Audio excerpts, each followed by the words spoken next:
David McCullough has been called a master in the art of narrative history. He is one of America's most popular and respected historians. His best-selling works have earned him 2 National Book Awards and a Pulitzer Prize for biography. He is also the host of The American Experience, which celebrated its 10th anniversary last year.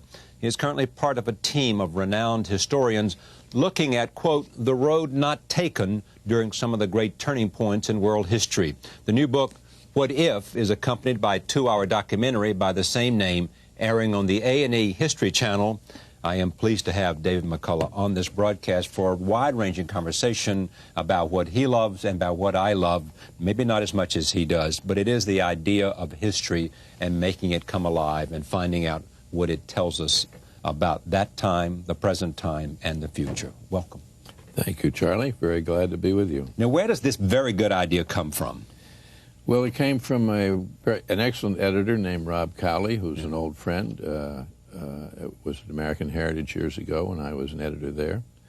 And he has been the editor of Military History Quarterly and worked with all these military historians. And of course, as you know, people sit around and say, well, what if? Yeah. And that's the book. Yeah. I mean, the most famous one in history, I guess, for me has always been, you know, what if England had fallen to Hitler? Absolutely. I agree.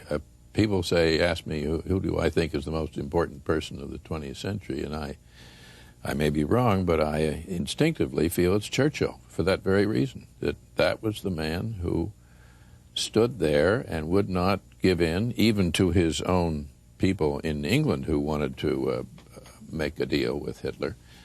And in effect, I think saved Western civilization. And of course, the power of his eloquence will never die. You know what John Kennedy said about him? No. John Kennedy said, in an award to Churchill, said, he mobilized the English language and saved a nation. Yes.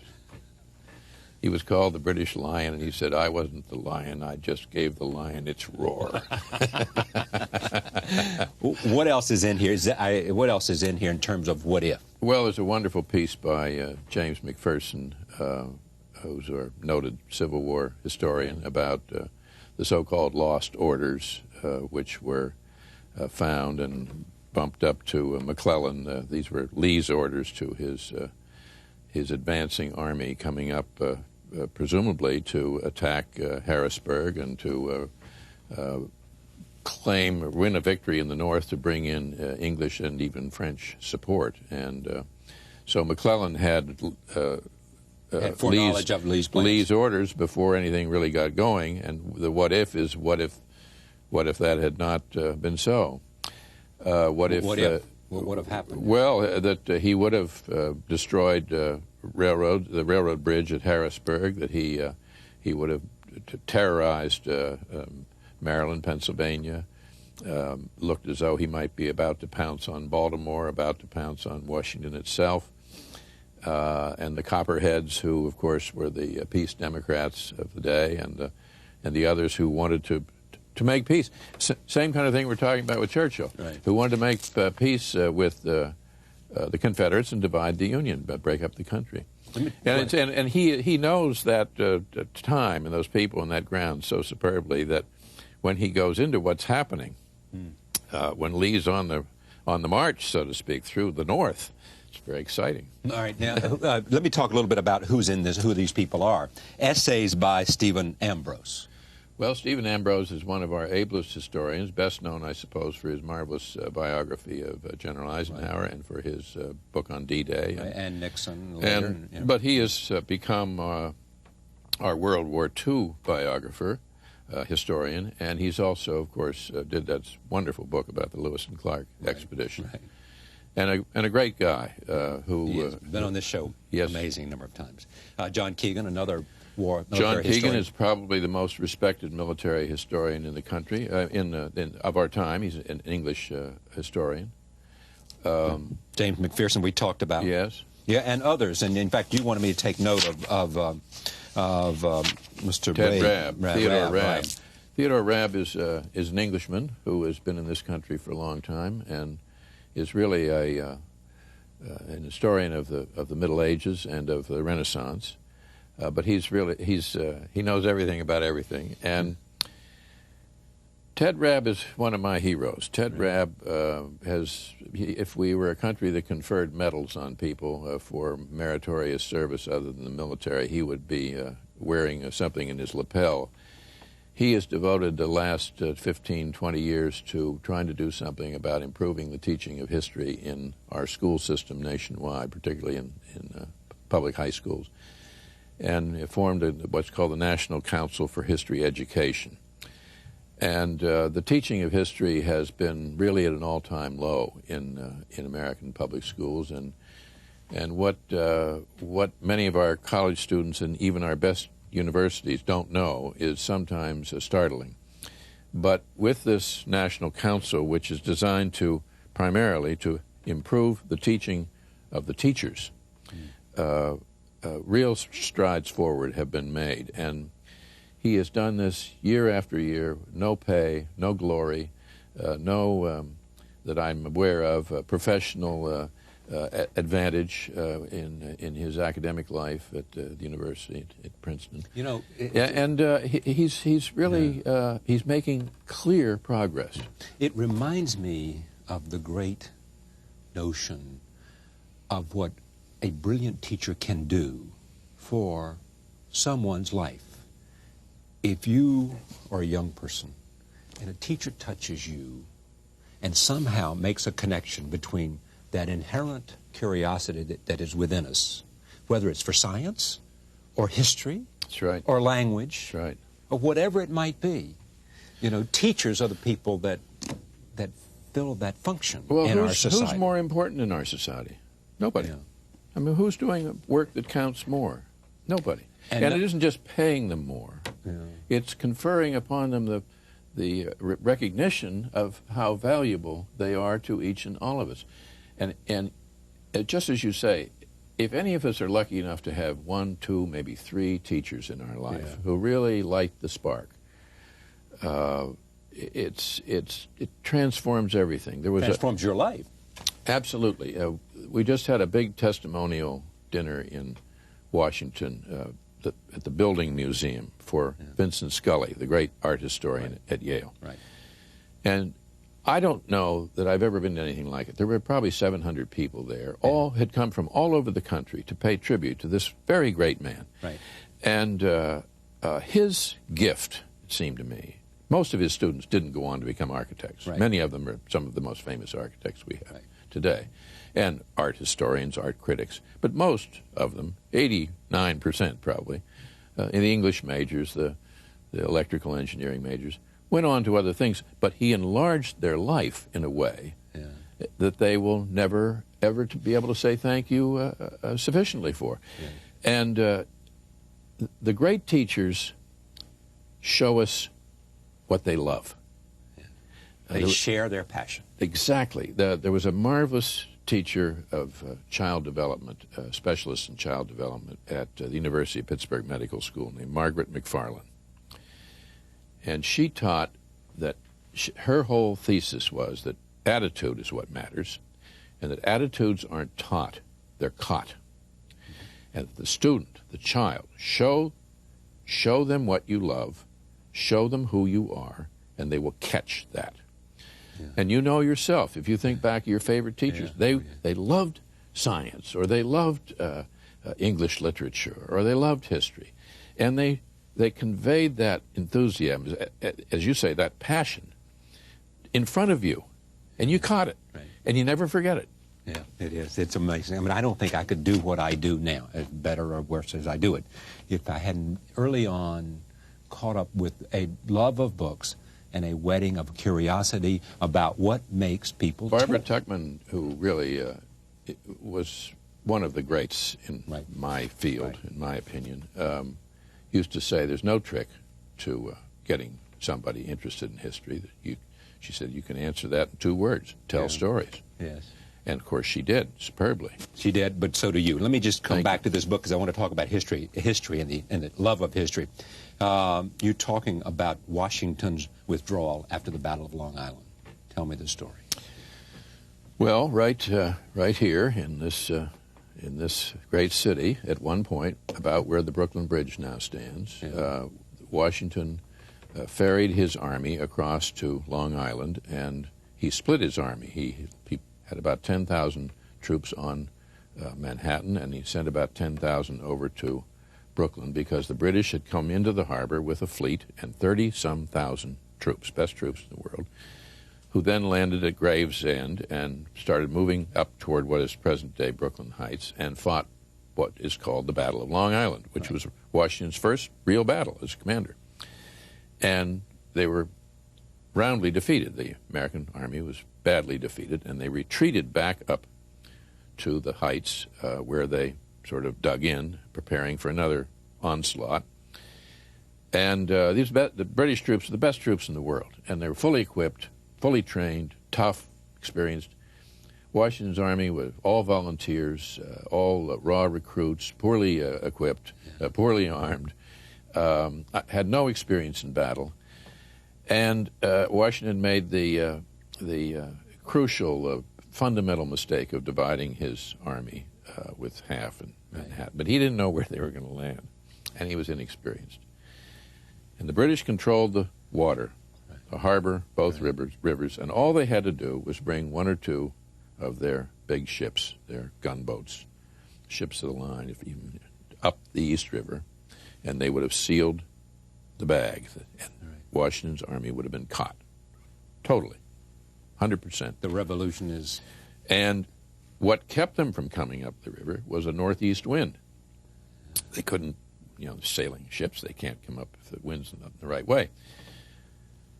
So Washington finally realized that he better do something, and on the night of August 29th, which we all ought to celebrate, really, certainly here, they rounded up every small boat they could find, all up and down the East River, all up and down the Hudson, across New Jersey, and brought them over. And a marvelous man named John Glover, who was from Massachusetts, and his Marblehead fishermen manned these boats, and they evacuated in the night, in the dark, secretly, 10,000 troops off of Brooklyn, right where the Brooklyn Bridge now stands.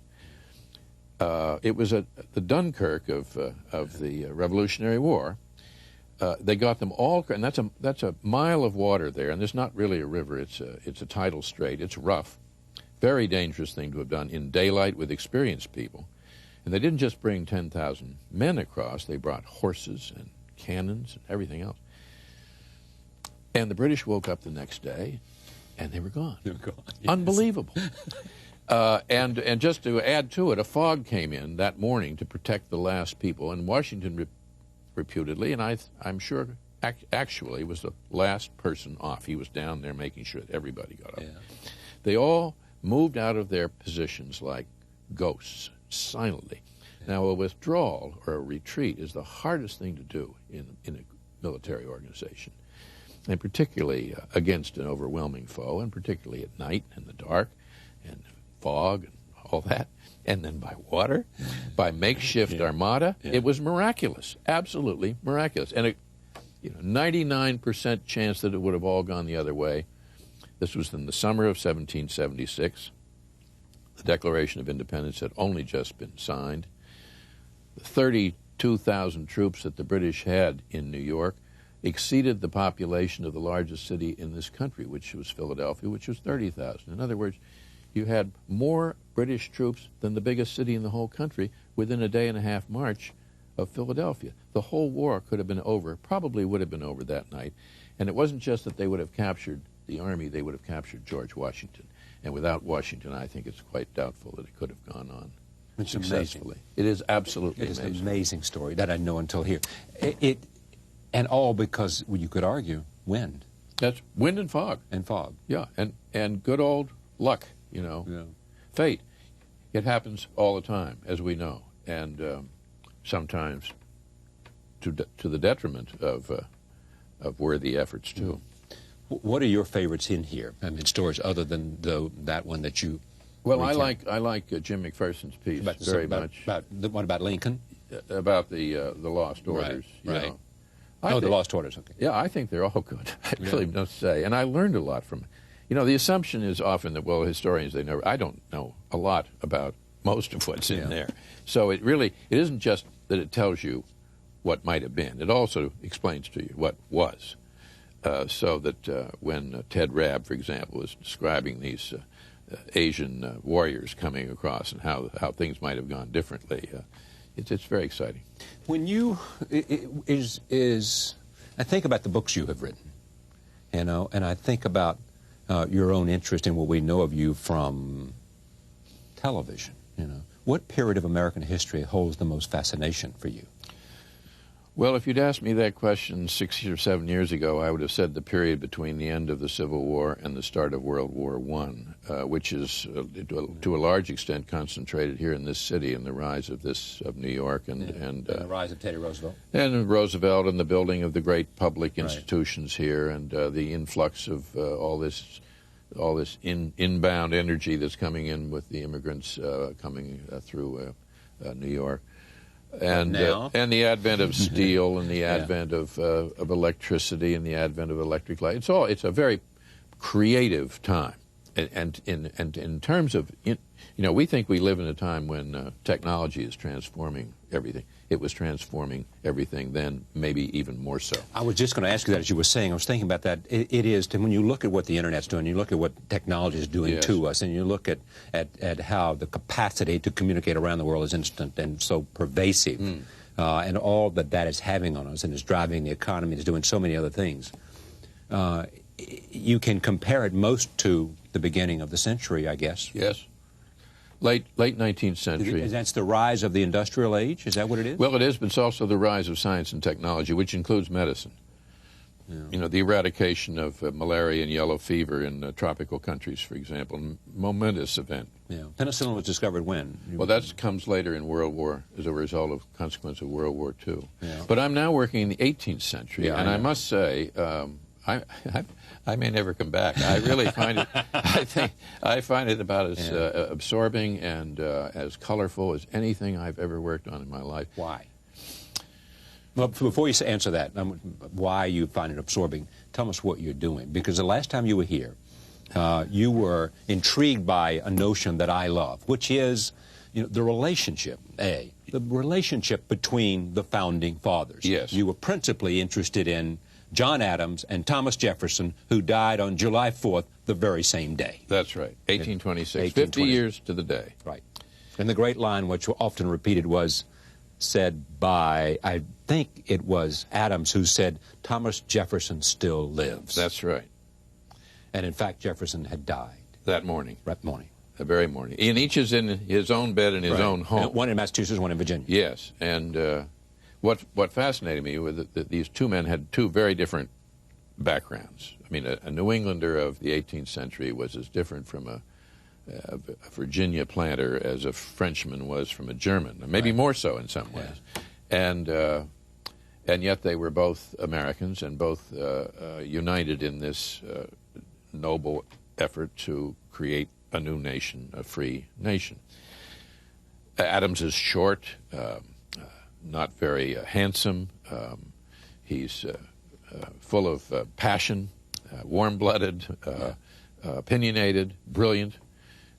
Jefferson, of course, is tall, angular. He's got a kind of an invisible shield around him. He doesn't want you to know him very well. He's aloof. Adams tells you everything. Sometimes he tells you more than he should. And so what's so... Well, what happened, I was going to do... What's so absorbing about it? Well, I thought I would do, in effect, equal time between these two very different men who become close friends, then become political rivals, then become almost enemies. They don't speak to each other for about 10 years. Then they have a reconciliation and spend the last 15 years of their lives carrying on this extraordinary correspondence to their dying year. It's always been amazing to me that if you want to know Jefferson, you have to know Jefferson through his letters.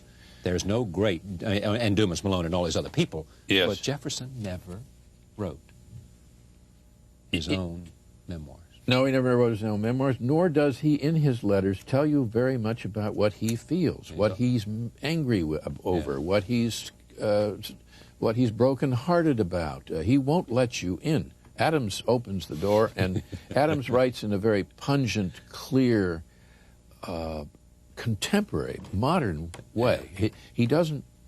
It isn't a kind of mannered 18th century show-off prose. It's right there, and he's right. He's like a character in Dickens.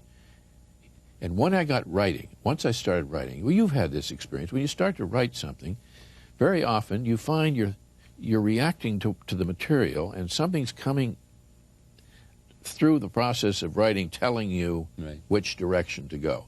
And once I started writing, I realized I didn't want to write about Jefferson and Adams. I wanted to write about Adams. Because he was? Because there is so much material to work with. Yeah. I'll give you an example. The most important example of all would be that Jefferson burned every letter he ever wrote to his wife and every letter that his wife ever wrote to him. It's as if he wants to obliterate her from the record.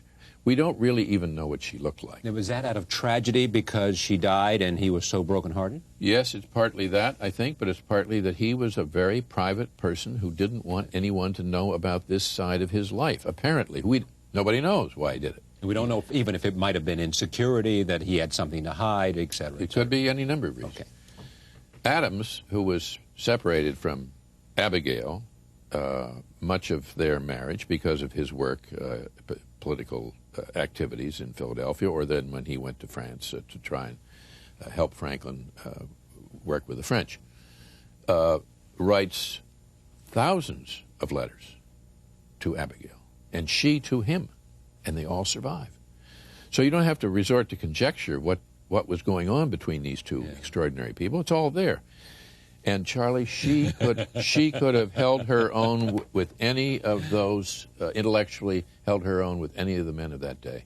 She is simply extraordinary. I think I think she was incapable of writing a dull sentence. And what she went through, what she had to put up with, the sacrifices she had to make, the hardship, the heartbreak that she had to endure, and her willingness to pour this all out on paper it's one of the greatest records we have of an 18th century woman coping with the realities of revolution, with shortages, inflation, no schools for the children. Schools were all stopped. Trying to get by with troops marching by her kitchen window all the time, dust blowing in, the fear of disease, the fear of the British landing and coming in and burning the whole town. All of this is all written out in her heartfelt. There's an immediacy to her prose. She was a great fan of the English novelist Richardson, whose great book Clarissa is all a compiling, I'm sure you remember, of letters. Right. That's all it is. It's just letters. And they're all letters written to the moment. Yeah. You're in the moment, in the action. That's the way all of her letters are written. It's as if you're with somebody who's right there, who is right there, and she's telling you not just what's happening, but how she feels about it, and how it's changing her life and her outlook on life. She's a heroic woman. So all of a sudden, in historian David McCullough's odyssey to tell us a story about Adams and Jefferson, his characters become Adams and Abigail. Adams and Adams, yes, and it's Adams and Adams, and but it's really Jefferson is still a very major character. If it were a play, he would be. He's not exactly the protagonist, but he's very much there. And the relationship between Jefferson and Abigail is very interesting because, for some reason or other, the only time he sort of unburdens himself a little bit in a letter or two is to her. The letters that have survived. Saying what? He said, I couldn't take the punishment that your husband takes from the press. I'm too thin-skinned. I don't like controversy. I retreat from difficulty. His only invention, he adapted many things for that ingenious house, but the only invention was a mold-board plow. you would know about a moldboard Yes, plow. Right. And it was called the plow of least resistance. It was designed to go through that heavy red Virginia clay with the least resistance. Well, as he says himself, in effect, that's the way he wants to go through life. He never argues with anybody. Yeah. He never disputes anyone to their face. He can't take that controversy, contention face to face. Now, Adams, of course, he can't understand a man that won't stand up and say what he thinks. Yeah. And Adams would almost welcome the chance to have a confrontation. He's a trial lawyer. He's a combative, brilliant trial lawyer.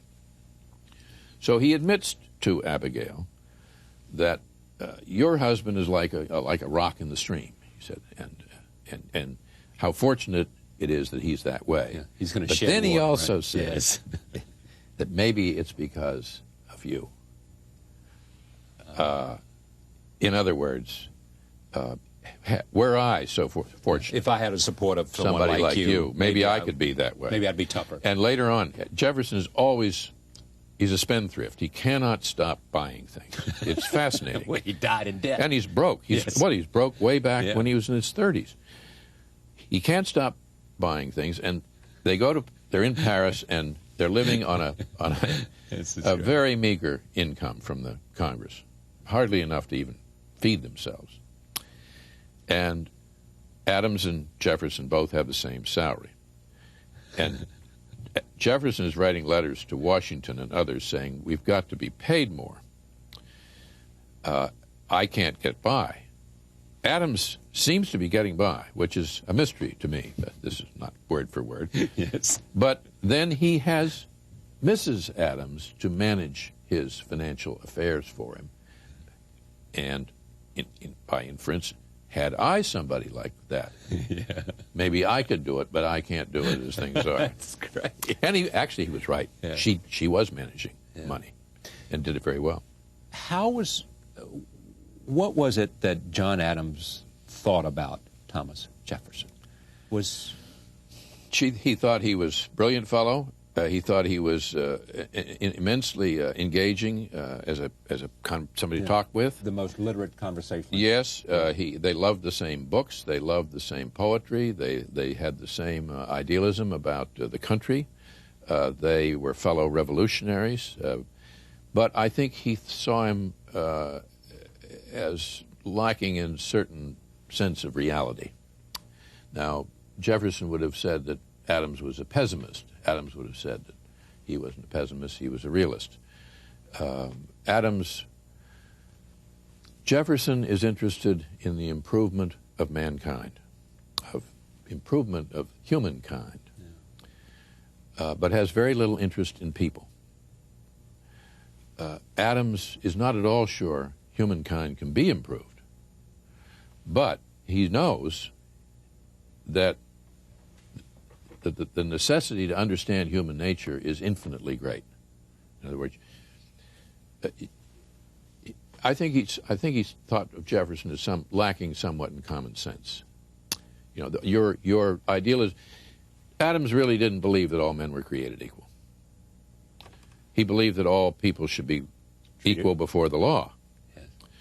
But he said it just defies common sense. Just look around you. We don't have the same We're not talents. all equal. We don't have the same. No. And we have, so therefore, it's infinitely more important that they be equal before the law, so that the law protects the people who are not equal, by education, by physical strength, by health, by advantages of wealth or good looks. Yeah. But what has always intrigued me about Jefferson is that notwithstanding the life he lived, notwithstanding what Monticello, notwithstanding the University of Virginia, notwithstanding all the writings that he achieved, you know, the three things that he said he wanted to be remembered for there in Charlottesville, you know, the University of Virginia, the Bill of the Declaration of Independence and religious freedom. It is that Jefferson vehemently sort of was in battle with Hamilton. Yes. And Hamilton, like, was very much anti-New York, was very pro-rural. Yes. Right? Jefferson. Yes. Yes. Right. Jefferson saw in the future an agrarian America, which would not have big cities. In his in his dream of dreams come true. It would be a rural democracy, a kind of land in which everybody owned their own farms and and tilled their own soil. The chosen people of God are the farmers. And the big cities were poison. Big cities were where mobs could rise, and where crafty politicians could get control of mobs, and where money became the root, not the root of all evil, but at least the root of too much power in the hands of too few people. And Jefferson was mistaken. We weren't going to become a country. I know, but he was also seen to me mistaken. It goes against his notion of, the intellectual side of him. Yes. Cities are a source of yes. Well, the repository of a civilization's best art. Exactly. It's not out in some. He's very contradictory in many ways, and heaven knows we all can be. But he has this idyllic dream of a bucolic rural America. When he gets to Paris, he's there for 5 years. I think it was the happiest time of his life. Right. He doesn't want to live out in the countryside where Adams and Franklin lived. Right. He wants to be right in the city. Going to the parties. Going every night and being with stimulating people and looking at great art and architecture. And it's all an urban. Yes, and he loves it. And I think that also he was very happy in Paris those years because he was away from slavery. Yeah. The first time in his life, the only time in his life, he's away from slavery. He doesn't have to look at it. It isn't there beside him. And he frees temporarily the two slaves, the two servants, black servants that he's brought over with him, who are the Hemings, brother and sister, Sally Hemings. And but he's conversing with all these French intellectuals, and he's being wined and dined. He loves conversation. He loves great food. He loves wine. He doesn't just love wine; he loves the best wine. And he parades up and down the streets of Paris with a fine horse and all that. Yeah. And he dresses superbly. And you look at his account books. As soon as he hits town, he's buying all the French shirts and French shoes. And he's not exactly. Natty Bumpo come to town from the mountains of Virginia. Now, Sally Hemings, do you believe what? I believe that the evidence, which is largely circumstantial, would conclude that it's true. That there's a relationship. Yes, and I had come to that conclusion before the DNA report was broadcast. What interests me most of all in what I'm working on is how did John Adams react to this? How did he take this? Because he had many reasons to kind of welcome this scandal. He could have welcomed it because the man who reported this Hemings story, James Callender, had been paid by Jefferson to attack Adams in the press. Been paid by Jefferson. It's very complicated, but the many reporters, many newspaper writers of the day were in effect for hire by the political parties. Every paper had a strong, overt political angle, and the anti-Federalist papers were out to attack Adams and Washington, and the Federalist papers were out to attack Jefferson and his followers. So Callender broke the story. Adams hears about it. The whole country heard about it. This isn't something that maybe only a few people knew. This was a sensational story. Now, how was the story reported? That he had kept one of his slave women as his concubine, right. And that had children. And had lived with him in Paris and had children. Had children by. Right. Adams, I have to emphasize, loves Jefferson. He says, "I've always loved Jefferson." He just adored this man, and almost to a point where I think, why? Why do you? Yeah. Because it hadn't been an entirely equal friendship. And he says, how he reacts, I think, is really how we all ought to react to the story. It's really a great lesson. He said, I can't quote it exactly from memory, but he said, stories of this kind have always been told about slave masters and their slave women, and they always will be told, because the story is a metaphor for the infinitely larger sin of slavery. If you own somebody, you can do with that person what you wish. And that's the way we ought to look at it. I think it's a metaphor for a larger issue. Absolutely.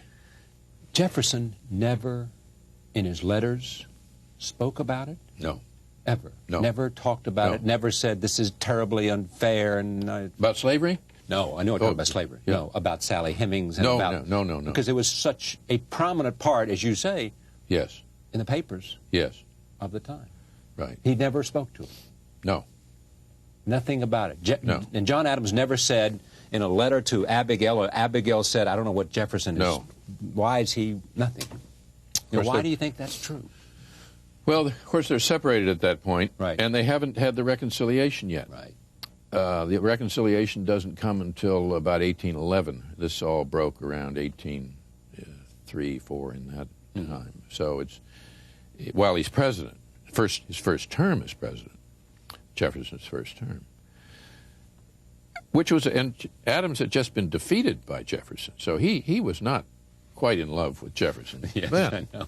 So there would have been good reason, but he was not one to gloat. But if Jefferson would hire somebody to go attack and write about Adams, that suggests that Thomas Jefferson was a pretty tough political fighter If I himself. implied he hired somebody to attack Jefferson, that's attack Adams. That's not quite fair.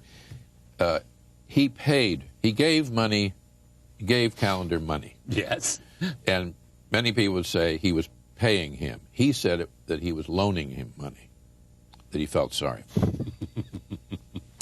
William Safire has a novel coming out about all this. Oh, really? Yes. I haven't read it yet. But about Jefferson and Adams. About Callender, James Callender, right, and the whole scandalmonger press of this period, which was vicious.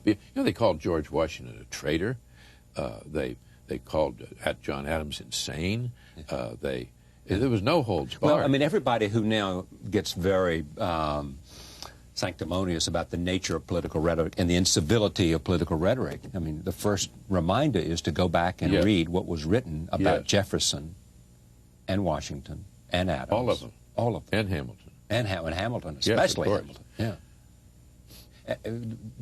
What did they think? And I want to talk about the historian's craft in a moment. What did they think, Adams specifically, of Washington and Franklin? Well, I mean, was Washington the great white father that... Yeah, Adams thought very highly of Washington. Adams was the man who nominated Washington to be in command of the Continental Army. He was the one who stood up in Congress, said we should have this Virginian come to command, which was essentially at that point a New England army, because the British were in Boston and they had siege of Boston. As time went on, he saw that he was never one to think anyone was perfect. And he, in the game of light and shadow, he clearly could point out the shadows of anyone. But he was most severely critical about one man, above all, and that was John Adams. When you got started on Adams, it started because of what? Adams and Jefferson. Just a moment somebody you knew about the relationship, knew about the dying on the same day, and said, what? Well, Joseph Ellis, who wrote a very good book about John Adams in his last stage, his retirement years, the elder John Adams. It's a small book, but wonderfully written. And I picked it up, and a friend sent it to me, and I read it, and I didn't know any of these things about John Adams, and I was tremendously drawn to him. He's a very warm. He has a great sense of humor. Yeah. Poor Jefferson, alas, no humor, no sense of humor. Took himself very seriously too, I guess. Well, I don't know I don't know, but Adams is funny. You don't know whether Jefferson witty. took himself seriously or not? Oh, I think he took his work very seriously. I'm not sure how seriously. He was like a man working in an ivory tower. He removes himself. This great apostle of the ordinary person removes himself from the ordinary people about as far as anyone can get. But Adams was different. Adams is a man of action. Yeah. He's off doing things all the time. He's always on a journey, and there's a little bit of Don Quixote about, and he carries Don Quixote in his saddlebag when he's on the road. Yeah. He loves to. He's always with a book, and he writes beautiful letters to his children.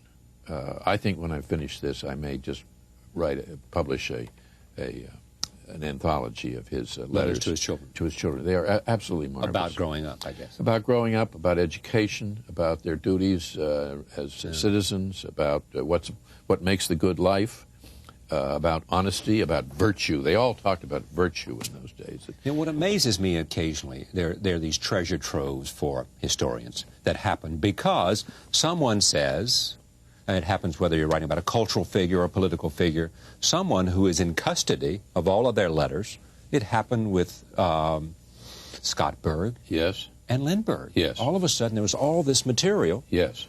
And somebody said, have at it. Well, you're the guy. The Founding Fathers, the Founding Fathers papers projects are really some of the great treasures, monuments of our country, of our society, our way of life. There's the Washington papers, Franklin, Jefferson, Madison, and Adams. And some of them are at Princeton. The Jefferson papers, Princeton. Washington papers are at Charlottesville at the University of Virginia. Franklin papers at Yale, and the Adams papers at Franklin papers at Yale and not the University of Pennsylvania? No, the Franklin papers at Yale. And this all started when Truman was president. And the first volume, the Jefferson papers, were published about 1951, I think, maybe 52. This is 40-some years ago. And they have been working on those papers ever since with 5, 6 very skilled, hard-working, superb editors working on it. And they're not even up to where he becomes president yet. That's how voluminous these papers are. When you say working on them, what are they doing? Well, first of all, they're not just publishing all the letters that, say, Jefferson wrote, but they're publishing all the letters of any consequence that anybody else wrote to him.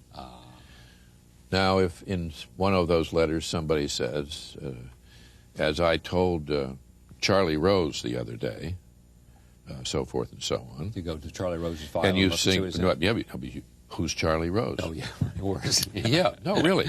Right. So they can spend a long time tracking, right. And then they find out, my God, Charlie Rose was this and that, and then something in that key, with that key, opens a whole new set of material.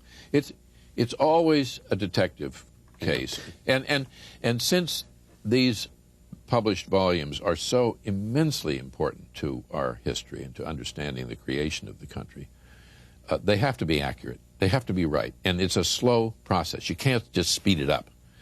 I don't think the Adams papers will be finished for probably another 40 years. Now, this is a sophomoric question, but in the end, when you think about those men that we've been talking about, were they that unusual, and women, Abigail, were they that unusual, or were they just presented with a great historical opportunity?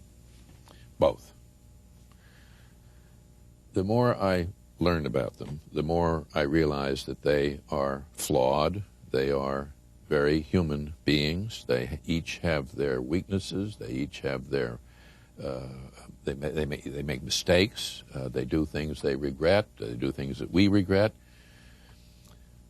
But in devotion to serving the public good, in their willing to sacrifice their time, their health, their youth, their money for the cause of America, and in the breadth and depth of their education, they make us look very small.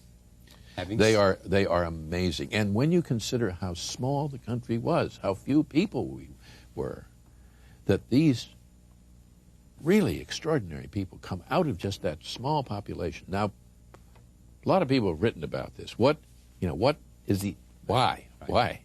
Well, one of the reasons is that they were all, I'm convinced of this, all deeply steeped, educated in the classics. The example of the Roman heroes and the Greek ideals, Cicero, they all knew that height of eloquence, of sound, selfless duty, to be a standard to aim for. If you wanted to be like that, Washington with the ideal of Cincinnatus, leaves the plow, leaves the farm, leads his country, and then returns, gives up power. And there weren't as many avenues for creative brilliance to choose from then as we have now. Science, business, technology. There was the ministry. We had no military here. I mean, you couldn't choose a military career. There wasn't any military to choose. You could become a professor, maybe. You could become a preacher, minister. You could, if you lived in the South, you could become a planter or a merchant, maybe, in Charleston or Savannah or one of those places. Now, New York was somewhat different because New York had a very different tradition, a very different vitality, even in the early days because of the Dutch. John Adams, he could have become a doctor. He very nearly did become a doctor. And to become a lawyer was not a great thing then. The lawyers were in some disrepute. So politics, devotion to the duty of serving the country, serving the people, serving the public good, becomes the avenue into which they pour themselves. And to be sure, they are ambitious. They want to be somebody. All of them. Person. To a man. They're all ambitious. They want to be somebody and do something. Yes. I would say of those 5 that I mentioned, only Washington is not brilliant and not highly educated. But he has something quite different, which is rectitude, character, a great capacity to see through to the heart of a problem. And he does not give up. He will not cave. I mean, the chances of that revolution succeeding as one might have concluded, let's say, in the last months of 1776 were maybe 1 in 10,000 that it might work. He will not give up. His army's down to about 4,000 people. They have no food. They have no clothes. They are poorly armed. They've got this tremendous juggernaut of British army bearing down on them. And one of the greatest moments in world history is when he attacks, crosses the Delaware, and attacks at Trenton, Christmas night. It's not a great big battle. It's not a major conflict. It doesn't really resolve anything. But what it did for the morale of those people who were for independence, who were behind the revolution, cannot be overestimated. John Adams estimated that, and I think he's probably right, that 1/3 of the people were loyalists, which we forget. 1/3 of the people were strongly for independence, and the other 1/3 were kind of waiting to see how it went. What side to join? Yeah. Right. The idea that the whole country rose no, not at all. And leadership, they understood leadership. That's, I think, extremely important. And, of course, Washington was a very great leader. Yeah. But it seems to say to me, and what it says, I think to you as well, is that in measuring sort of qualities that can make a difference, I mean, intelligence and and learning or education. Yes. But there are also these X factors that Washington had, which have to do with courage, which have to do with will, and which have to do with judgment. You know, and Adams, if were he sitting here and you were interviewing him, wouldn't that be wonderful? Yes, it would. Yes, it would. You'd do a great job. Well, if he were sitting here, he would say it was the Times. The Times. Yep, absolutely. The opportunity to change. That events, circumstances thrust him into these roles, put him at center stage, and to a large degree, that's quite accurate. Did happen. Of all the people, finally, yes. Of all the people you have written about, read about, certainly Harry Truman and others, who do you think would most naturally fit in that time?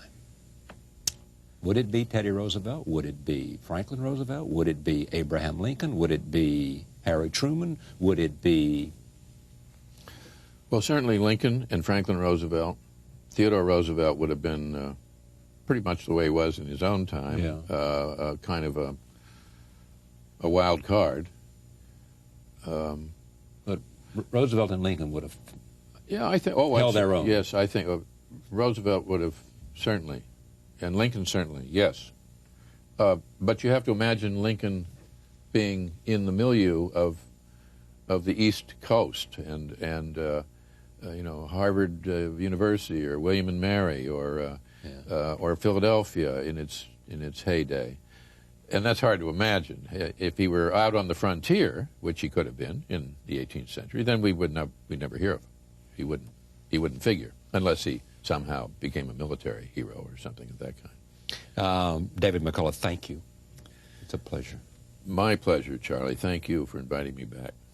This book is called What If? Essays by Stephen Ambrose, John Keegan, David McCullough, and James McPherson, and others, the world's foremost military historians and historians. Imagine what might have been. What if?